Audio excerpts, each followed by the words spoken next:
Hi, everyone. Hi. How are you? Good. Lovely. That's great. So, before we begin, I just want to talk a little about what this is and what to expect, and how it came about. How many of you saw Beowulf? Great. Cool. How many of you are familiar with the works of Charlie Bethel? Okay. So, my name is John Heimbuck. I am a performer and actor here in the Twin Cities. We have some open seats over here, so feel free to sneak in if you want. I don't mind if people are over there, but I don't know what our policies are, so I'm sure people will tell you what's appropriate. That's okay, we'll jam in, but if you have seats next to you, please just raise your hand. There's 4, 2, and 2 over here. So, Charlie Bethel was an actor who lived in the Twin Cities about 20 years ago. He lived here, well, in the 90s and early aughts. He wrote a version of Beowulf that he started performing around the Twin Cities and then around the world. It became very popular, and he then decided to start writing additional one-person epics. This was the second piece that he wrote. It is called Gilgamesh. I've been working with his family to continue the legacy of his work since he passed away in 2016. His tales were my first exposure to both of these tales, and I was spellbound by them. And so for me, continuing to tell them and share them is part of the experience of not only continuing the legacy of his work, but continuing the legacy of the work, and getting the tale of Gilgamesh, the tale of Beowulf, out into the world. So, today I am not yet off book, so it's fine. This is actually my first public performance of Gilgamesh. So, I am very honored to have you all here. Your feedback today will be part of what makes this experience for future audiences. So, thank you for this. This will inform my rehearsals from here on out as I continue to memorize and create the piece and its staging. So, thank you all so much, and I'm really glad you're here.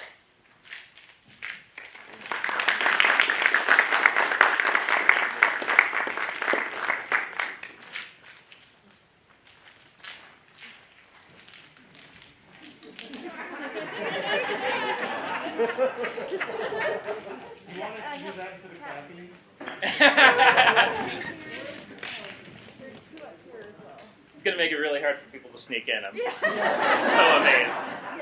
I'm so amazed. This is going to be great.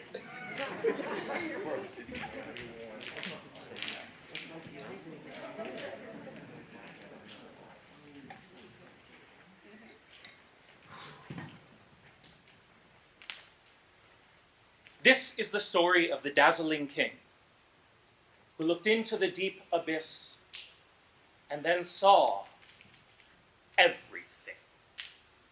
Gilgamesh. His city, Uruk. Uruk? Who knows how it's really pronounced? The language is so old. He built it, Gilgamesh, from nothing almost. Mud and clay and wind-sighing reeds, men and women's lives. Installed a wall 8 miles around and wide, a case to fit the city in. And Gilgamesh built Uruk. He gave his people the temple of Ishtar so they might attend her, she who knows. And Gilgamesh built it, the wall, the gates, the tower, the street, the law. And then his deeds recorded on a stone, set up to last for all the time, forever and some more, in the middle of Uruk, that shining city. Gilgamesh will discover the gods' big secret. And he will swim into the great abyss. And he will know a horrifying truth. I think you know it too. 5 vital facts, real fast. First, Gilgamesh is not, repeat, not all human. He's 2/3 a god. 2/3 a god! So it makes sense he's dazzling. The time in which he lives is extraordinary. Civilizations being born out of the culture of clans that live by lakes and caves and everywhere. And for the first time in history ever, people store grain, make bread and beer, and live in real housing. This is like 7,000 years ago. More! Writing has just been born on tablets made of clay. We write with reeds. Some tablets still exist. And most importantly, we all agree to life in big groups. The city's where it's at, and that's the way it is. Now, on the gods, there's lots. Shamash, the god of justice and of death. Anu of the sky. Enlil, the storm god, petulant. And the word god, Ea. Ishtar, she who knows all, the goddess of the morning and the evening star. And mother, great big mother goddess, Aruru. That isn't all of them, but that's today's cast. And Ishtar is who can help you here on earth. To worship her, do this. Go to the temple where she abides, drop money in the cup, and then her priestess will join you there in holy copulation. If you're male. If you're not male, well, you still drop money in, but now you wait. For what? For someone of the pilgrim crowd to join you now and sex you under the auspicious gaze of Ishtar. Sex is important to the gods. It keeps them fit. There is, one problem with this worldview. We live first as a result of the gods' lives, and that's why we, through their proxies, have sex with them.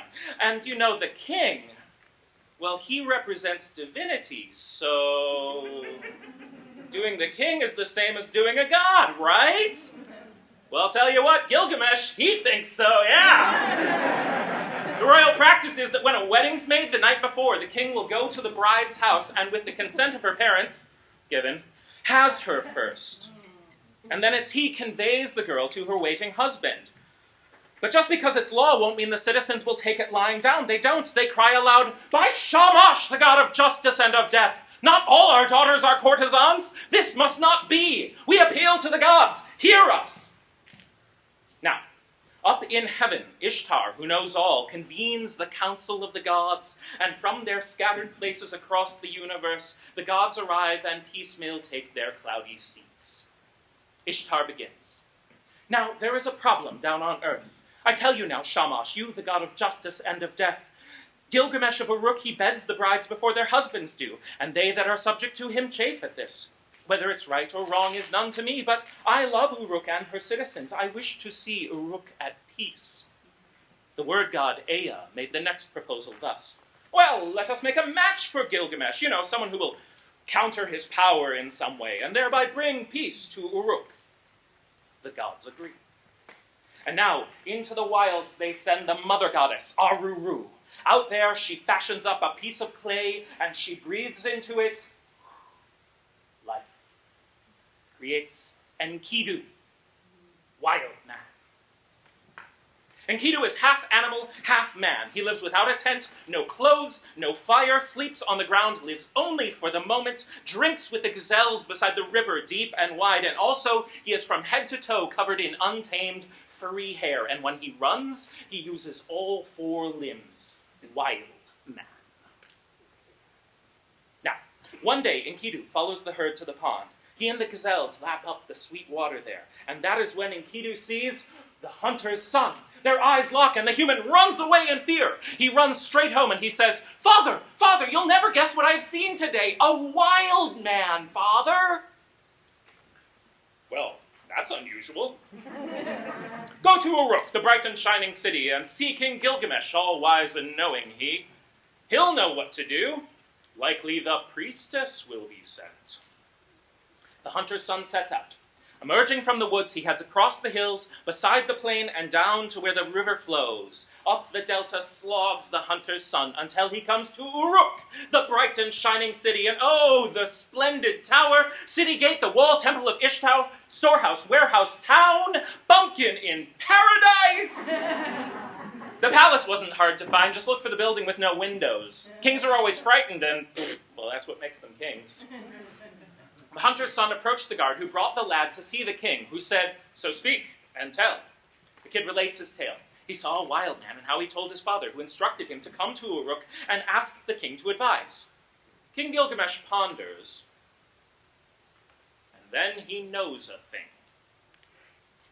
Send for the love priestess, commands now Gilgamesh, and when she arrives, he says to the hunter's son, Lead her to the wild man and leave them alone. And then, on the way to the woods, see she is not harmed. The two set out. Out the city gate, beside the soggy delta, up the river, across the plain, and into the woods they go. And where the path is thin, they stop beside a clear, sweet pond. And there they wait, and wait, and wait 2 days. But then they come, one by one, the animals fatigued to drink the water in the shade of scented trees that whisper in the wind, and finally we see Enkidu, wild man, drinking. The hunter's son, he goes. The priestess parts her robe, beckons to Enkidu. Enkidu stands erect. Wait, no, he does it twice, like this. Boing!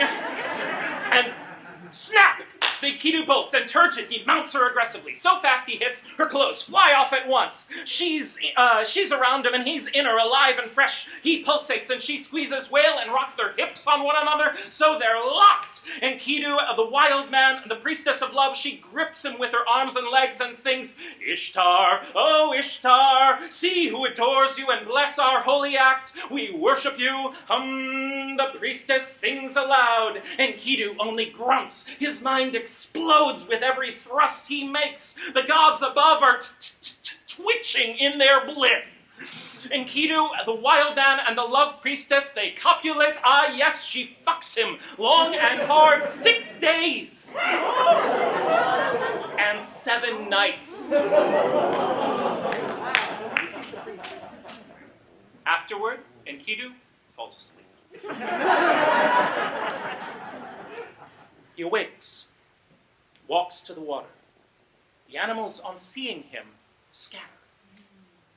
Enkidu wonders, tries to run for them, but he can no longer gallop. But his mind seems bigger, wider, more aware. He raises his arms up to the sky and says, I am! The love priestess is getting dressed.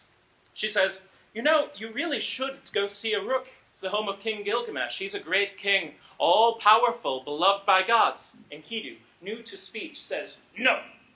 Me, I'm all-powerful. Me, Enkidu. I'll go to Uruk, go see this king, and tell him so myself. Enkidu knows no match. The love priestess laughs. Oh, wild man. Gilgamesh is 2/3 a god, and even now he likely dreams that you will meet him. And indeed, he does. Back in Uruk, King Gilgamesh the Great awakes from a nap and says to his mother, Mother, a dream I had which was most disturbing. I dreamt of a star that fell from the sky and dropped to earth, where men and women did come to worship and adore it, and even I did come to see it shine. What could this mean? His mother says, This dream bodes well. The star is a friend from heaven sent to guide and to protect you. The dream is true. And meanwhile, the love priestess and Enkidu, they make for town. Emerging from the woods, they head across the hills, beside the plain, and down to where the river flows, where they meet some nomads who feed them and lend bed for the night. At mealtime, though, Enkidu had to be taught to use a cup. And when the priestess set the plate of bread and fish before him, Enkidu cocked over his matty head and squinted at it. So there and then was Enkidu taught the ways of men. The priestess washed him crown to toe, anointed him with sweet and fragrant oil. She gave him shoes and clothes. She taught him how to pray. Lucky Enkidu, wild man no more. Meanwhile, back at Uruk, King Gilgamesh the Great receives a message, a notice on a tablet made of clay. A virgin's marriage is announced, and the king makes plans for tomorrow night. And at first light, the love priestess and Enkidu, they wake and go up to the city. The shining gate open, the sun reflecting off the roofs, the dazzled eyes, and in they go. The streets at day are like a hive, activity in multitudes. Vendors, buyers, priests and thieves, and merchants, artists, animals, the thrill of city life, the lively murmurings down the forum, up the street, across the housetops, through all the avenues, in the maze of alleyways, 1,000 utterances at once in tongues unknown, a buzz that tumbles over itself on wave, on wave, on wave. But then the silence falls. The crowd begins to part away. A couple of guys just run, thieves. And then we see Gilgamesh coming down the street with all his guys, an aggressive swishing of robes and clomping of feet on stone. He's headed toward the bride house, where this virgin waits with her parents for him to do his duty to the gods. And no one really likes this. There's a sense of queasiness. Enkidu asks the love priestess, what's going on? And when she tells him, Gilgamesh will copulate with all the daughters of Uruk when they marry. It is the law. Enkidu says, no, it's bad law! And stepping out, Enkidu has no match!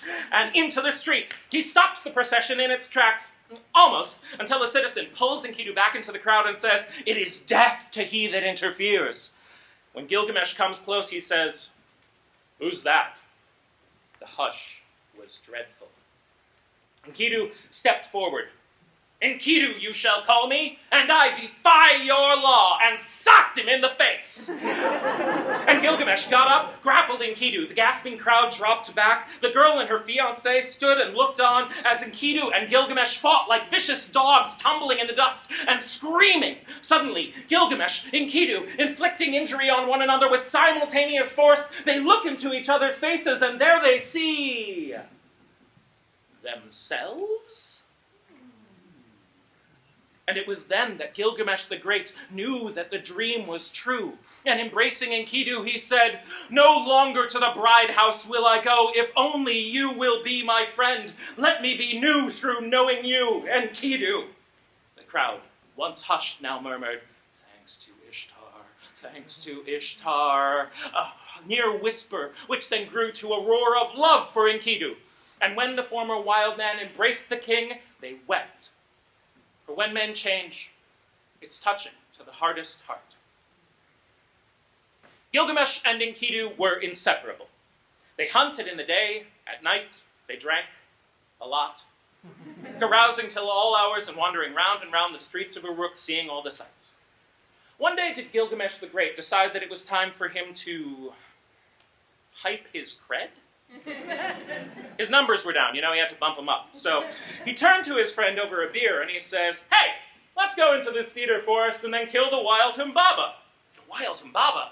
Yes, him. Gilgamesh, we can't go kill the wild Humbaba. He's huge, massive, taller than the tallest cedars that were planted by the gods. The cedar forest is a danger to all whose blood is red. Believe me, when I was animal, I never did go there. Lurking danger you cannot fathom fills the place. Oh, let's do something else. And Gilgamesh, he says, Enkidu, I have no children for my heirs. My heir is all the city of Uruk.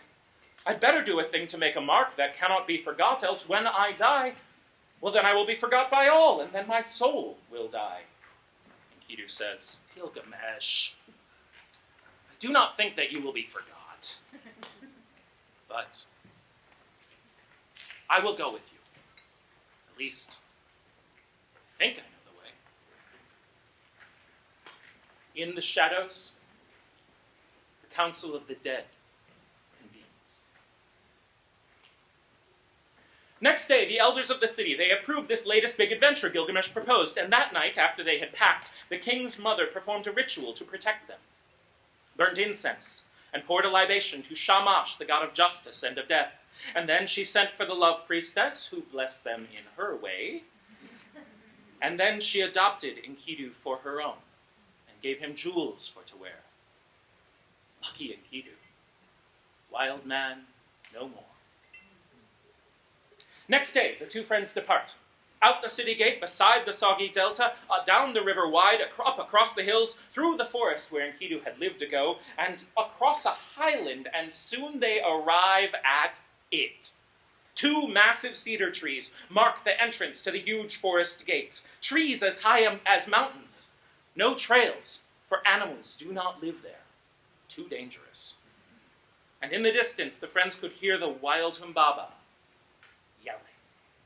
The ground vibrated. Trees quaked in his stride. Enkidu begged with Gilgamesh, let's leave the cedar forest and keep our lives. We don't belong. We don't belong. And Gilgamesh, he says, Enkidu, hide you in that tree right up there. I'll call the wild Humbaba out. Hey, Humbaba! I'll be your meal if you will come and get me now. Here! His voice like thunder, the wild Humbaba arrived. Loud, hungry, menacing, feral, dangerous. Ma, ma, gada, waka, waka, way, go, na. He lumbered toward the king. Enkidu leaped upon the wild Humbaba's back and ripped out chunks of hair. The screaming deafened them. Enkidu took his foot and kicked the back of the head of the wild Humbaba, and down the wild Humbaba went, to his knees first, and then pronated fully, groaning, convulsing. Out comes then Gilgamesh's sword, and with one blow he strikes off the head of the wild Humbaba. The blood rushed out of him and snaked downhill, and the head rolled funky through the hot, hot flood.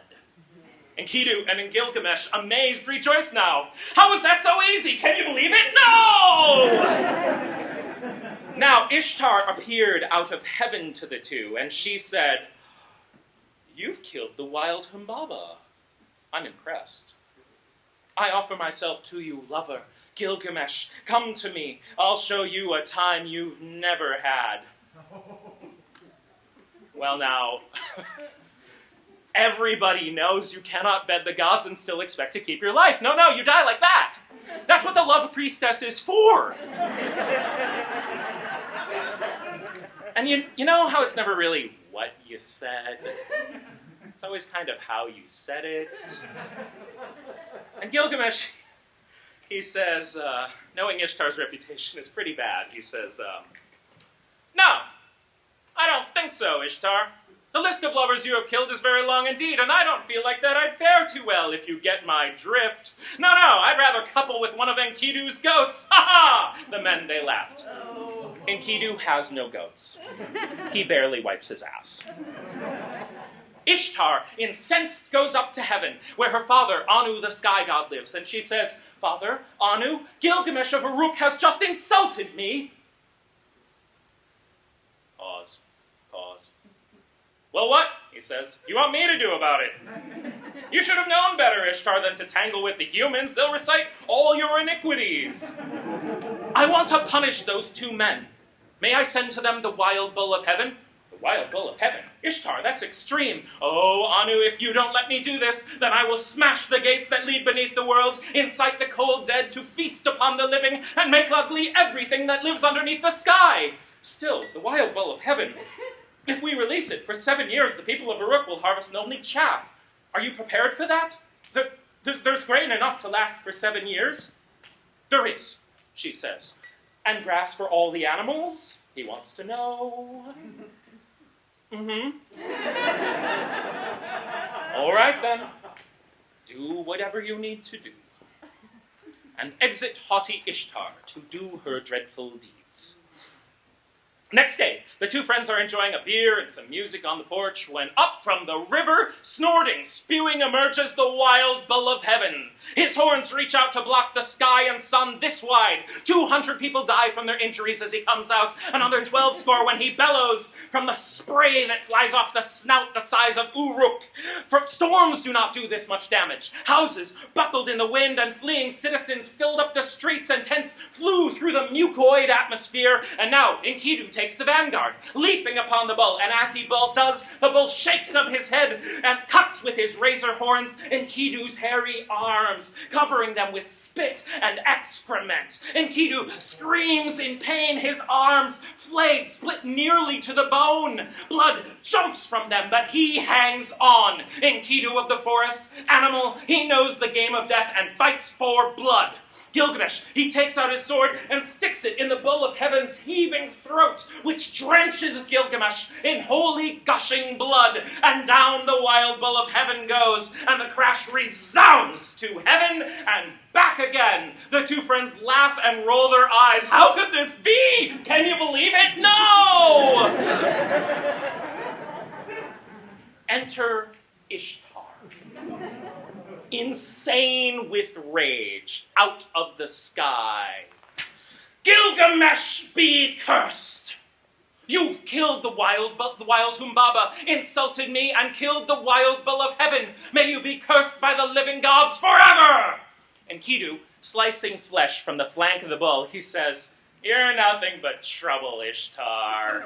If you were any closer, I'd do this to you." And then he flings the bloody stake at her and says, "I'd wrap his guts around your neck and squeeze."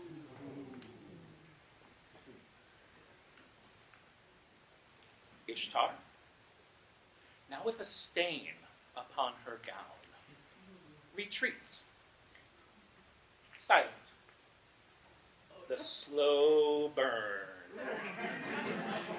This isn't good, having the goddess pissed at you. But they don't care, the friends. They laugh and they eat steak that night, and they take their horns to the temple where they hang them up for decoration. And the people come to marvel at them. And then Gilgamesh, he says something like, "Thank God we're so great." And then they wash themselves in the mild Euphrates River, soft and sweet. And then they return to the palace, tumble into bed, and there they fall asleep. But Enkidu awakes with terrible dreams. And sleepy-eyed, he asks his friend, "Why are the great gods in council tonight? Why?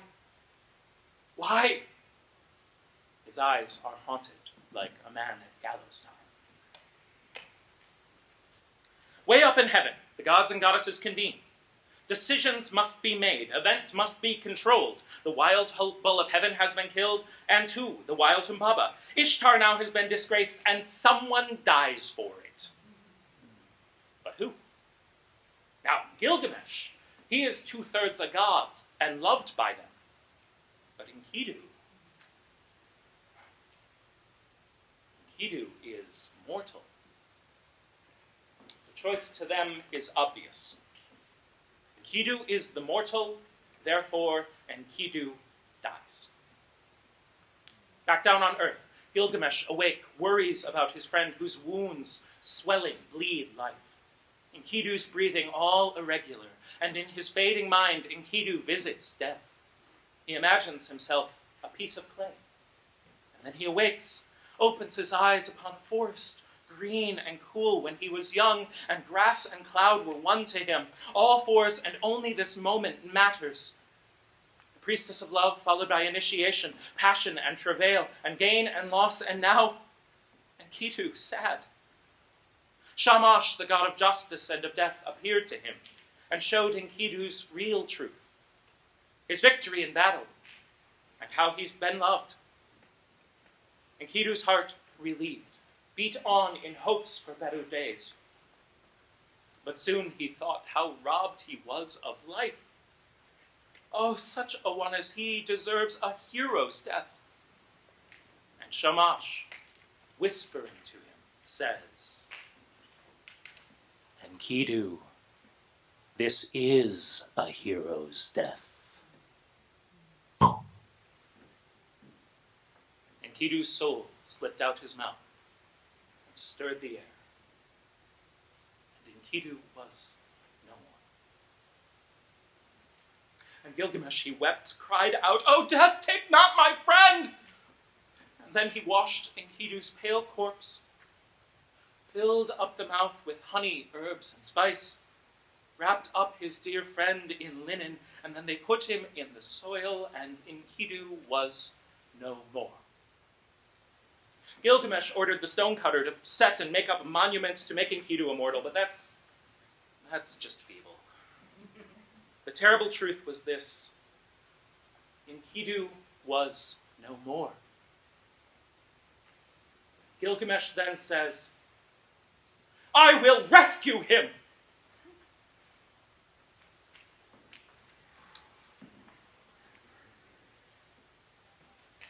Everything mortal dies. The gods have made it so. And only one man, has ever thwarted death, and his name's Utnapishtim. Long, crazy, multisyllabic Mesopotamian name. One more time, everyone, say it with me. Utnapishtim. It means, I found life. Now, he's a sage, he's really old, and he lives at the margin of the land of the dead, where the rivers of the world convene. And there, he and his wife live in a beautiful brick house, and there they eat fish and bread and drink beer forever. A divine award for his past heroism. More on that later. There is quite a road ahead. Now, Gilgamesh sets out for the world of the dead, where surely Enkidu has gone. Don't tell a soul, but there are mountains at the margin of our world where the netherworld begins. They reach up to heaven, and also down to the root of the earth, where everything first comes to being. The mountains are a gateway. Huge and intimidatingly dark they are, and also they are guarded by scorpion demons who live there. As Gilgamesh approaches, their loud hiss is heard across the hills. They see him and they say, "Gilgamesh, why do you approach our gates? The road is dark and you're not wearing dead man's clothes. Go back!" And Gilgamesh, he says, "I am Gilgamesh of Uruk, and I go to see the wise old sage Utnapishtim, who escaped from death once long ago. Let me pass." The scorpion demons hissed and laughed at him. "Only Shamash and the dead do travel this way. Humans go through the gate but once. But you may pass. It will be interesting to see what happens to you now." And Gilgamesh went through. The demons hissed and laughed at him. When he was through the gate, the darkness fell on him. Thick darkness, nothing to be seen. No sound, no light, but still a road stretched out before his blindness, and he walked. 20 hours he walked, and after 20 hours of walking, a tiny glimmer, Gilgamesh did see a little light ahead of him, toward which he then walked, and after 24 hours, Gilgamesh came to a garden, where he sat and rested 1 hour only. Now the light was good, although there was no sun. Gilgamesh then went down the next path, and the next, and the next, and soon he sniffed a salty decay, ocean, and he walked toward it. And then Gilgamesh heard the surf, and he walked toward it. The sea of the dead was calling, "Gilgamesh." Now down he came to the foggy coastline, and further into the other world than any live man's gone. He walked along the beach and walked, and then he came upon the shack that smells of fish and beer. There's a sign outside, flipping in the salt breeze. On one side it says fish, and on the other beer. Fish, beer, fish, beer, fish, beer, fish, beer. And yes, it's true. You've heard it before, but it will bear repeating, especially here. There really is a restaurant at the very, very edge. It's true. Now, Gilgamesh, he walks up to that door of that shack, and he's feeling polite, so he knocks. And inside there's a rustling, and then nothing much happens. So he knocks again. The door opens just a crack, and a gasp, "Go away!" And the voice inside says, "We're not serving!" Gilgamesh says, "Please, oh barmaid, I'm so hungry. I'm so thirsty. Can you spare some food or drink? I come all the way from Uruk." Pause. The door opens. The barmaid looks at him, and he's kind of changed. Gilgamesh's hair is tangled and matty. His clothes are tattered and filthy. His shoes, there's nothing left of them. And the barmaid looks at him and says, "Well, it looks like you've traveled way too long a road. Come in, sit down." She sets him up. Beer, plate of bread, fish. And then she says, "So, what brings you to this neighborhood, Gilgamesh?" She knows his name! Those pesky gods! And Gilgamesh explained that he was on a trip to see the wise old sage Utnapishtim, who escaped from death once long ago. And the barmaid laughed and said, "Well, the road is long and troublesome, and none but the Shamash and the dead do travel this way, but you're in luck, for the boatman arrives today, and he knows the way to Utnapishtim's house. Go to the surf and wait." And Gilgamesh did so. On the beach, there are some things made of stone, and also there are some snakes as well. And in his grief and suffering, did Gilgamesh break some of the stone things, and also he handled the snakes. To kill time, I guess. And don't worry about it. This part has always confused everyone, even the best of scholars. We're missing a word. We don't know what the stone things are. But that's what happened. Make of it what you will. The point is that when the boatman brought his boat up onto the sand, he greeted Gilgamesh with this: "Oh my God, it looks like you broke the stone things and handled the snakes. You obviously don't belong here.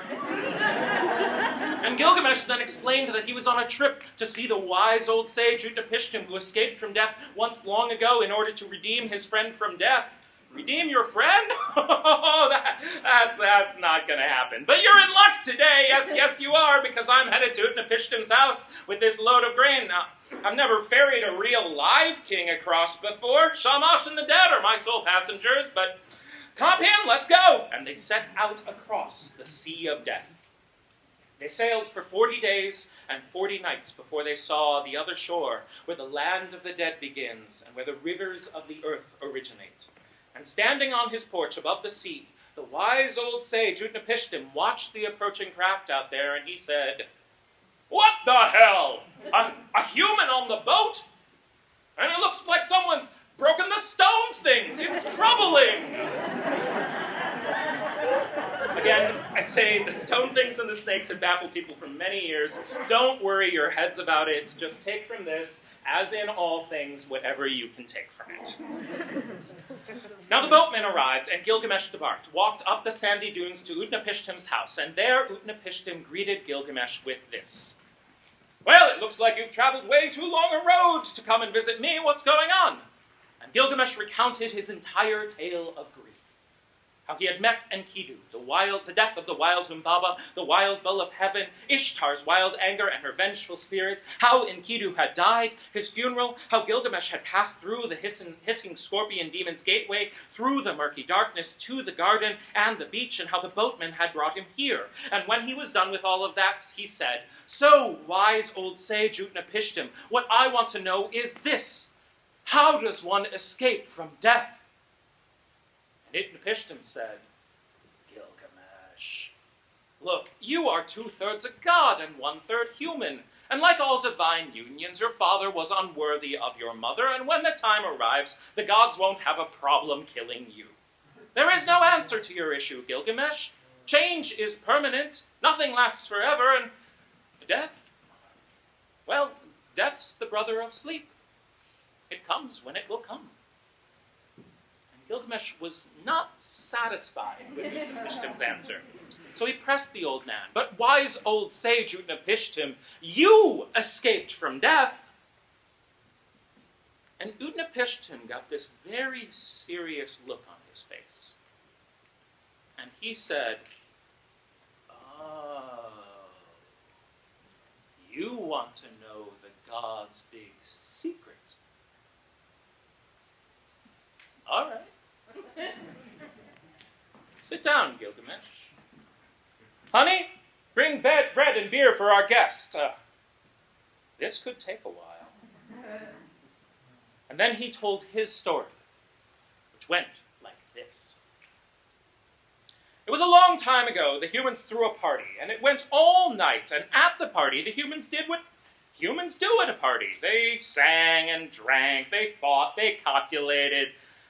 They made a lot of noise, in short. And this kept the gods up all night. And that would have been fine for one night, but this lasted for 7 nights. And the gods then held a council to find out how they should somehow solve this noise issue. No god had any idea what to do, except Enlil. The storm god said he had a plan, but he would not tell it to anyone else.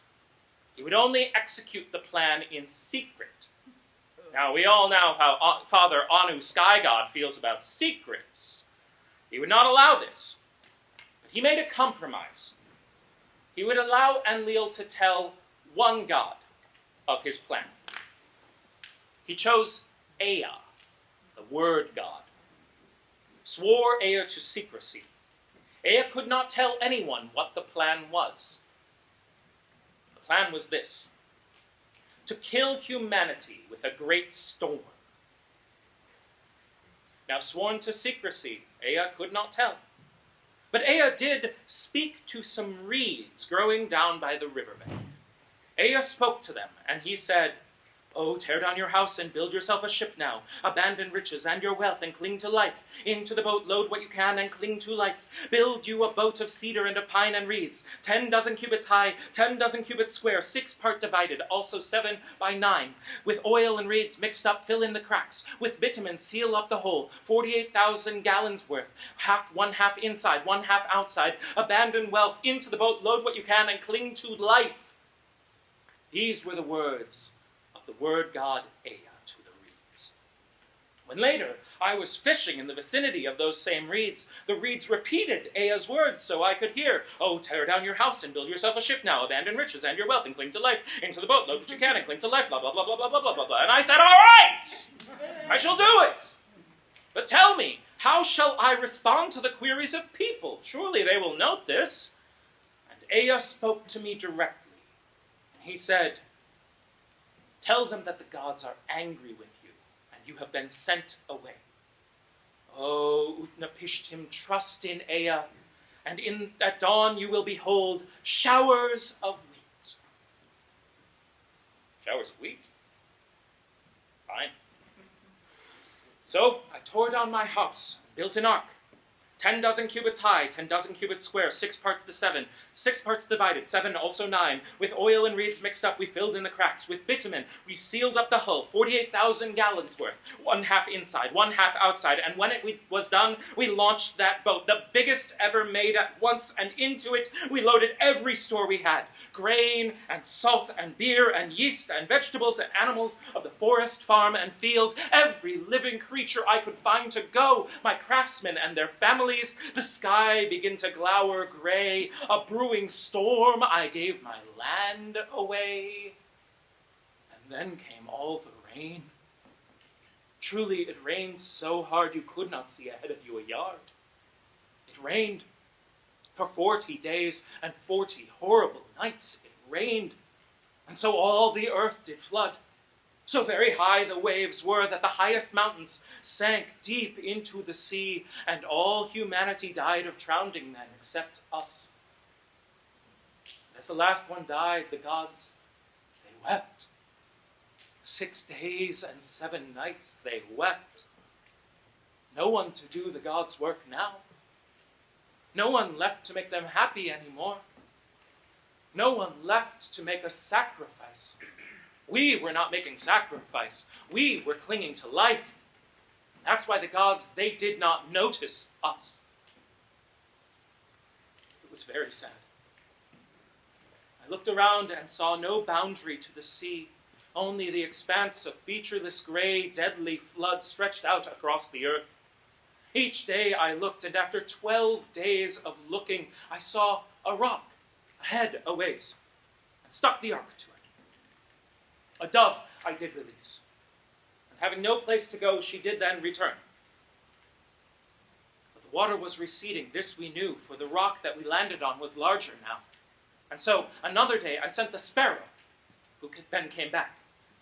And on the 3rd day a crow I sent, who did not return.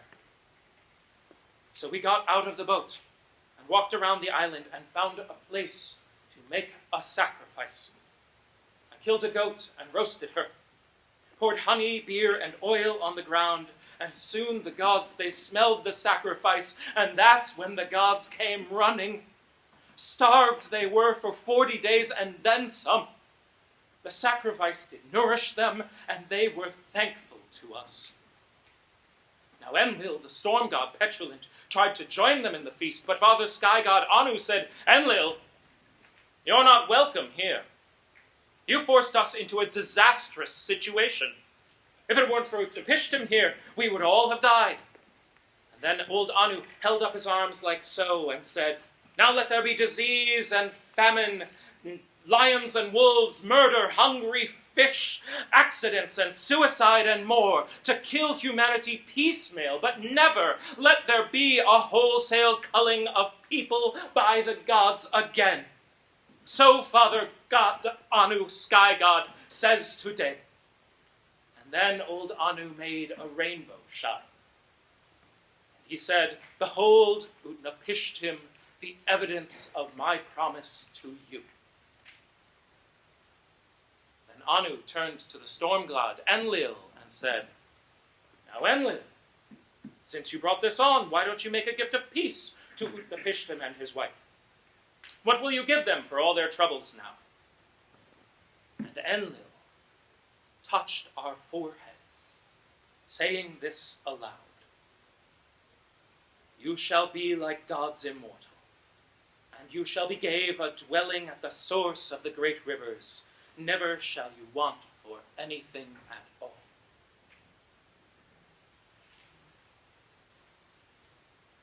You want to know the secret of the gods? The secret of the gods is the shame that they bear for having allowed the deaths of all but 12 of us. So that's how I got here. But like I said before, each case is different, change is permanent, and nothing lasts forever. Now, how to get the gods, who really are quite selfish, to pay attention to your situation? I guess you could always rise to a challenge. That seems to impress them a great deal. I'm trying to think of something really good. Can you stay awake for 6 days and 7 nights? And Gilgamesh, he says, "Of course I can do this." "Then the trial is on," old Utnapishtim said, and Gilgamesh immediately fell asleep. Utnapishtim sighed, and he said to his wife, "Look, some hero. See how his sleep overcomes him like a fog?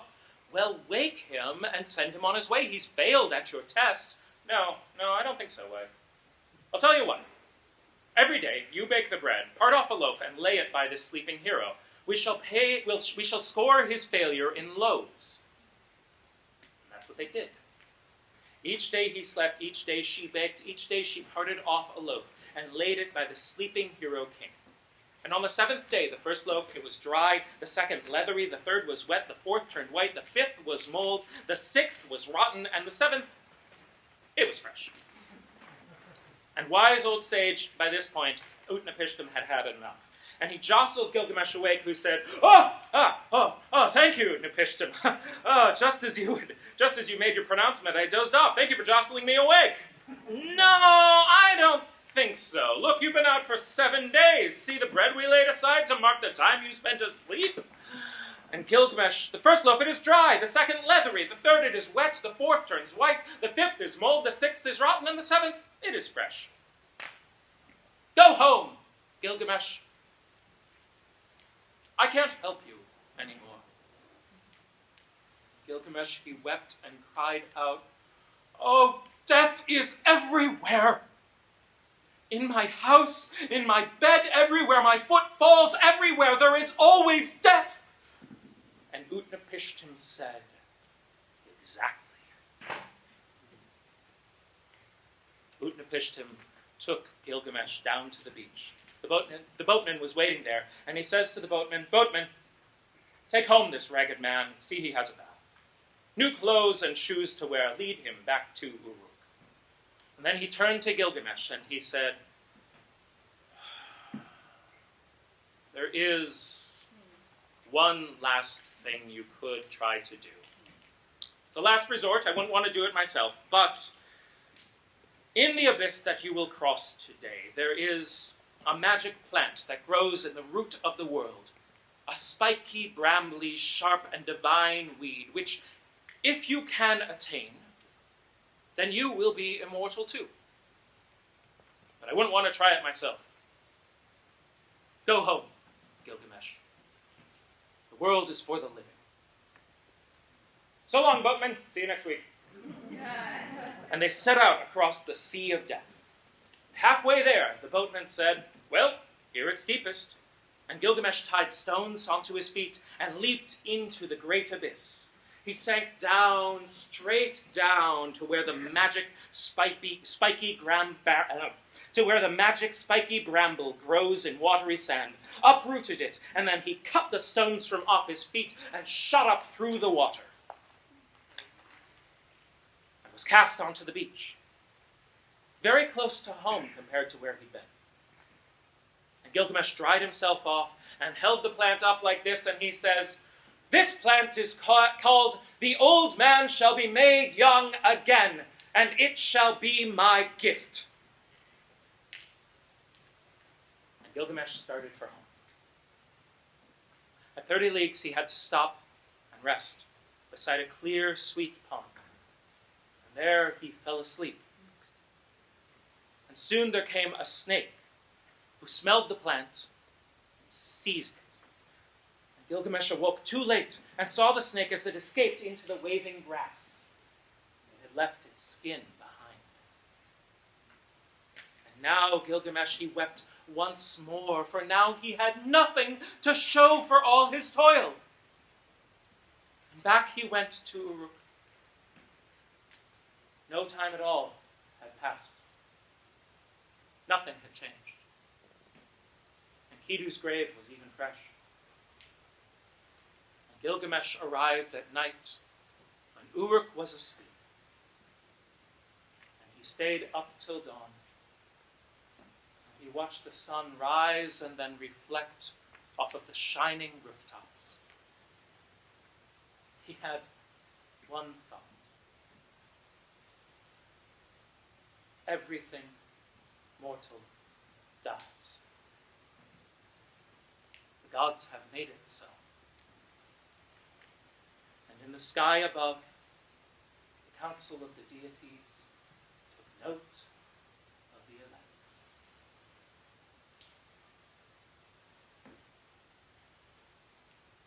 And that's the tale of Gilgamesh.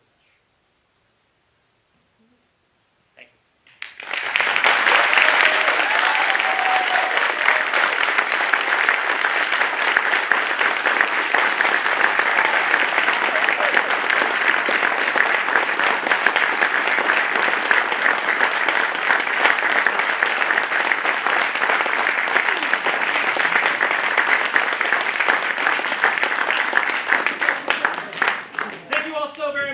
Here for this first performance of this piece. Wow! That was exhilarating. If you're interested in more of my work, I am currently running a show in Minneapolis, but you can see it anywhere. It's a digital show written by Duck Washington called Reboot. I've directed it. It's an online escape room puzzle show with live actors for 10 people on Zoom at a time. It's super cool. I have some cards here with a QR code you can scan to get to our website. Thanks so much, and I hope you guys have a great CONvergence. Enjoy your Saturday.